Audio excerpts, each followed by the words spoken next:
Good morning, everybody. Thank you to the FSA for organising such a good event again and amazingly inviting me back for a second year. I've been asked to give an update on the Isle of Man Financial Crime Partnership, which is our first PPP, one we organised and launched at the conference last year. I'm going to talk you through a little bit about where we were a year ago. So we started off with a steering group. We'd formed the steering group. This is effectively a board that runs the secretariat and organises our groups.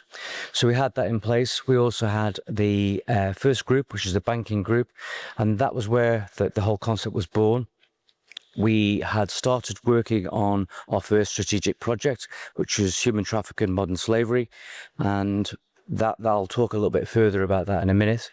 We'd held one tactical briefing, which, just for a way of reminder, that is where law enforcement would be conducting an investigation, probably at a covert stage. They're looking for assistance before they go over, and we would hold a briefing for the people involved. So quite typically it would be the banking industry, and we would address the people who were affected, give them information, perhaps make them aware of risks they weren't aware of, and then we'll collaborate whilst that covert stage is going on.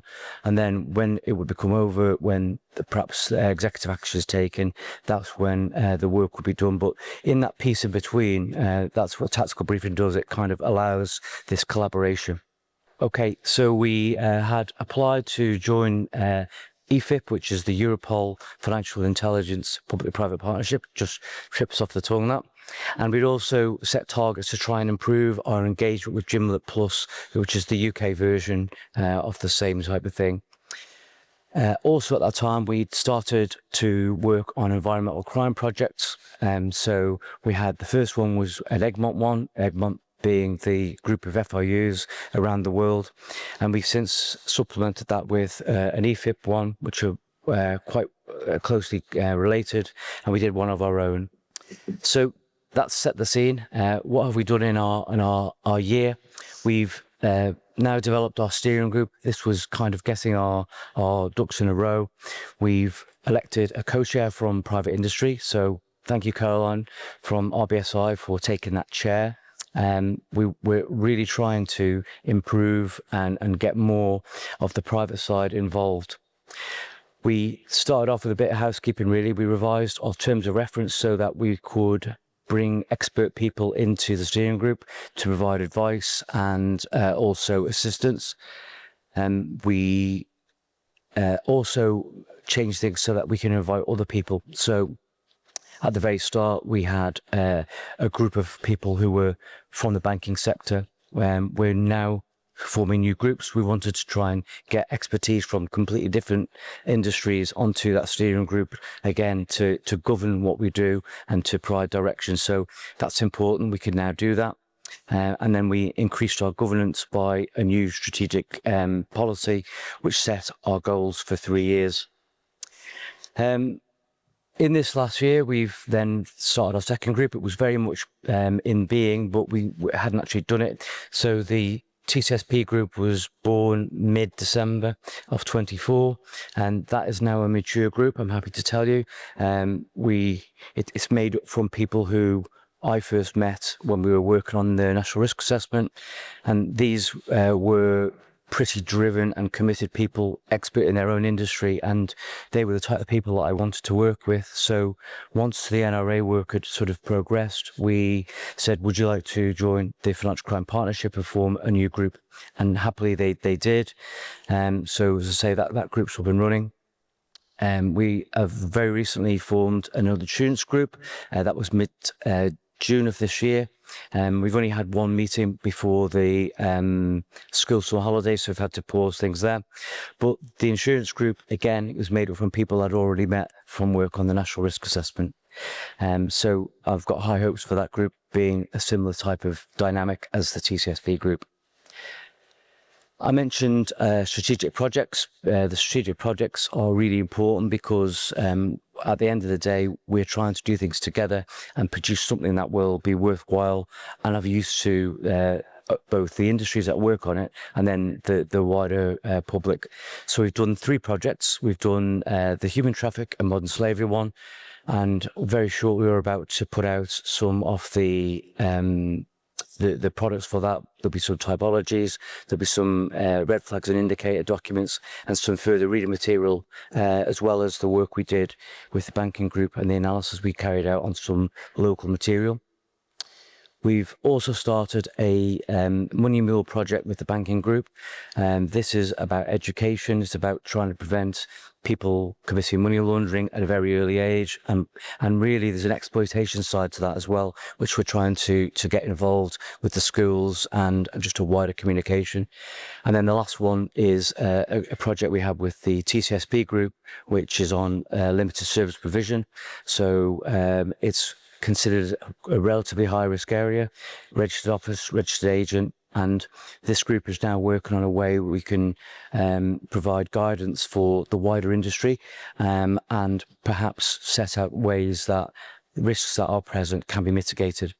So they're the 3 projects we've got on the go at the moment, and I'm going to go on and to talk about some other groups which we're hoping to bring some new projects on go. Since last year, we've had 2 further tactical briefings. I would consider all 3 have been successful. They have had good outcomes. They have assisted law enforcement, and I think equally they've assisted the private industry that were briefed, because quite often we've made them aware of issues they weren't aware of, and then they've been able to take action and use the existing framework, perhaps through the SAR regime, to notify the FIU. Eric van der Schild came here last year to help launch the partnership. That was a good move because now we're full members of EFIP. So I'm happy about that. We get an awful lot from that organisation. We've also improved relationship with Gimlet, and both of those 2 organisations now produce products, alerts and sort of topical reports which we can share. So we're at a stage now where we're receiving them, but also we are getting authority to be able to further share. So it will typically come through saying this will have use to the banking industry or all of the financial crime partnership, and we can then further share. So that's quite good. So this is the exciting bit now. We haven't stood still.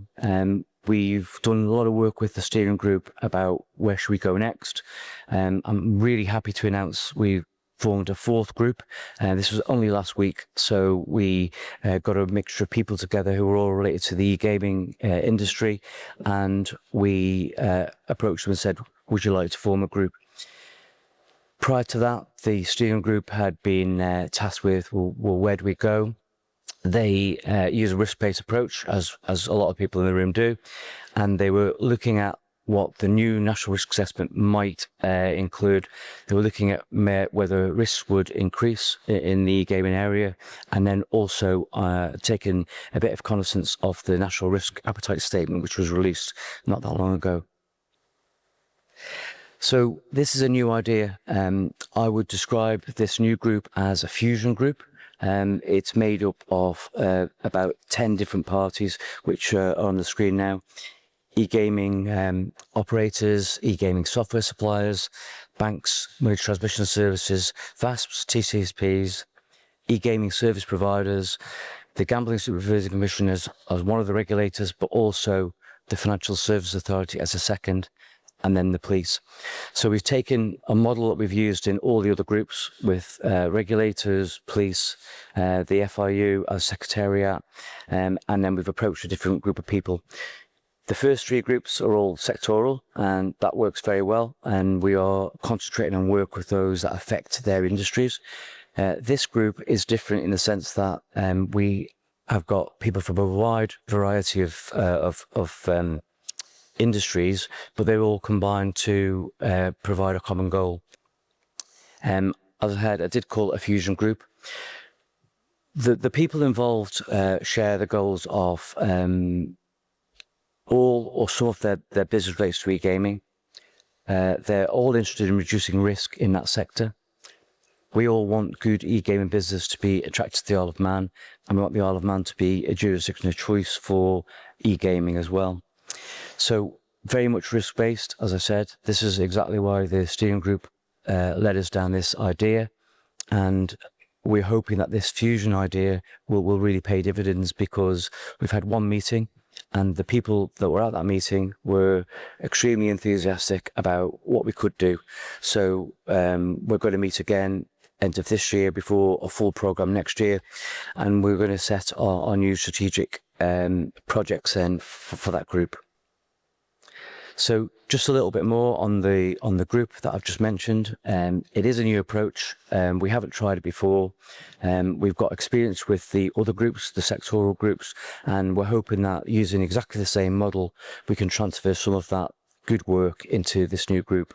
And we don't really see a reason why it wouldn't work. It's all about collaboration, and that word has been used a lot already this morning, and I'm just going to add to that. We're hoping that the different ideas from different industries will be useful. Already I sensed a little bit of collaboration because there was a lot of knowledge shared at that one meeting that we've held.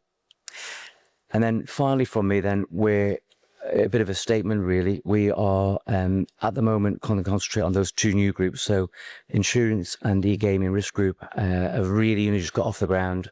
So we want to get them up and running. We're going to spend some time building them, and then we'll have 4 groups, which is quite a lot.